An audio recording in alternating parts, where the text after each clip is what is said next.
task-oriented and relation-oriented leadership behaviors. Who do you think of as a great leader? What traits or behavior distinguish them as a leader? What leadership style do they use? Task-oriented and relations-oriented leadership behaviors are characterized by how a leader manages their team. Today I'm going to share with you the research I did on task-oriented and relations-oriented leadership behaviors. I'm going to go over the history and trait of behavior theories, the characteristic of leadership behaviors, the similarities and differences, and commitment as a measurement of effectiveness. Personality traits are the strongest determinant of leadership behaviors. It is not unusual and is encouraged by some to use a combination of both styles. Anton states it often depends on the culture of the environment or the situation. In the early part of the 20th century, research scientists were talking about leadership. And at a 1927 leadership conference, Moore defined leadership as the ability to impress the will of the leader on those led and induce obedience, respect, loyalty, and consideration. Let's look at the history of traits and behavior theories. In the 1930s, they were researching trait theories as a link to leadership behaviors. Nordhaus stated that the theories developed were called great man theories because they focused on the innate qualities and characteristics of leaders in political, social, and military, such as Abe Lincoln, Joan of Arc, Catherine the Great. Allport was a pioneer in the research of trait theory. He believed that personality traits were first developed in early childhood, and he classified traits into three categories: central traits, which are the building blocks of our personality; secondary traits, which are only seen in some circumstances, such as anger or jealousy; and cardinal traits are rarely seen, but they're seen in some people in which they define their life. The conclusion of the research determined that it was too hard to measure traits because there are just too many of them. So in the 1940s, the research transitioned over to leadership behavior styles.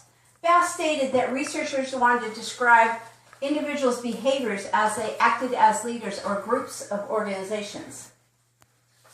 One tool of measuring leadership is a leadership behavior description questionnaire, often known as the LDBQ, and is still widely used today.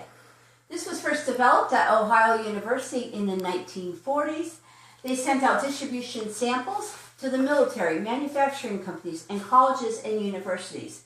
Subordinates completed surveys.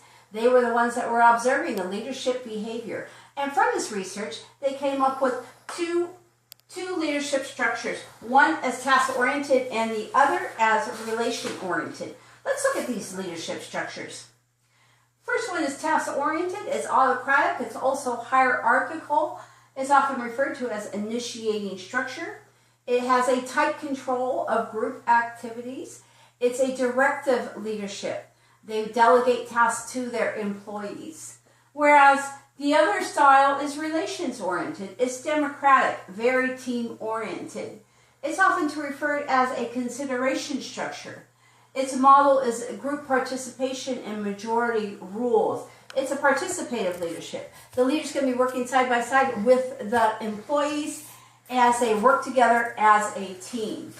Let's look at the characteristics of these two.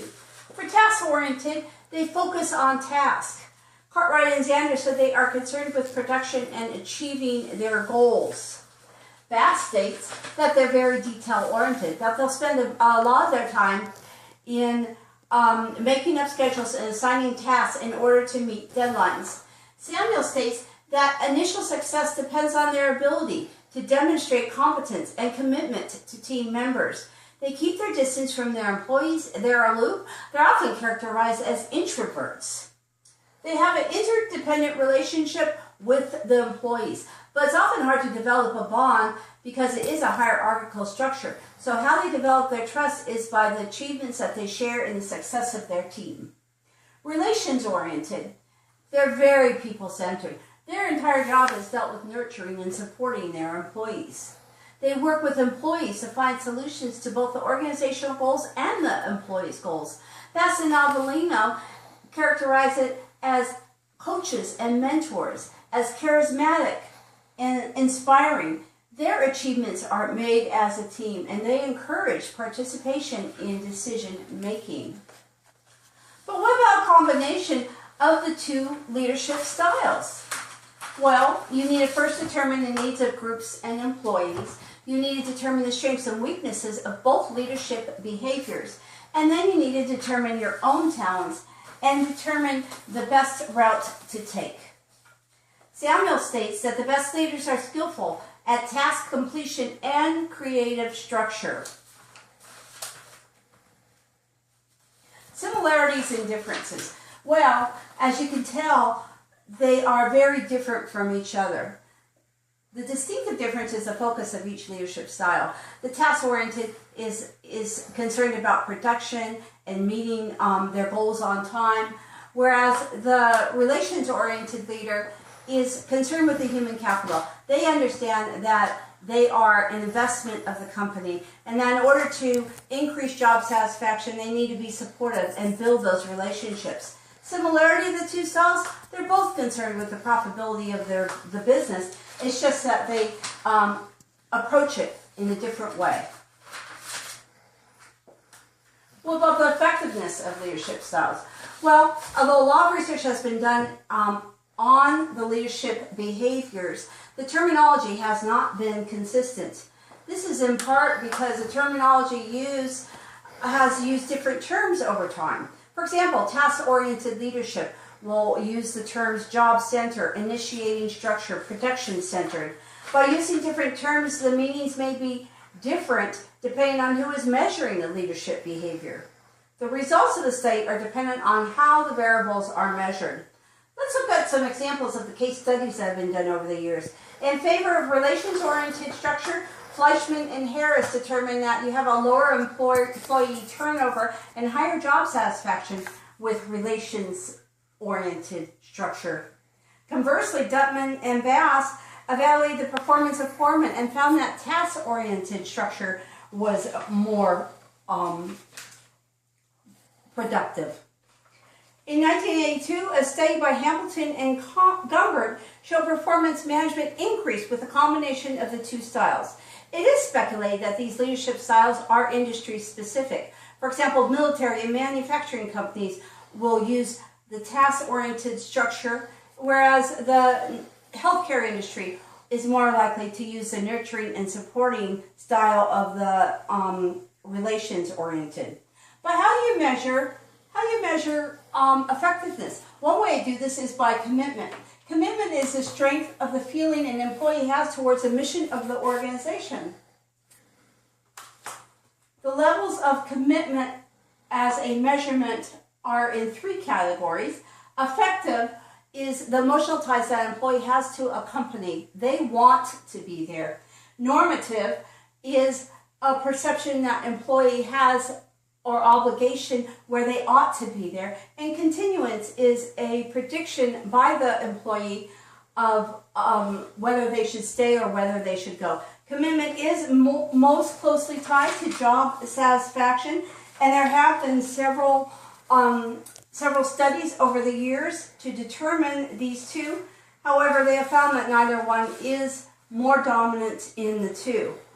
A study done in 1997 by McNeese and Smith found that appreciation for work done, emotional support, and guidance proved to be the highest.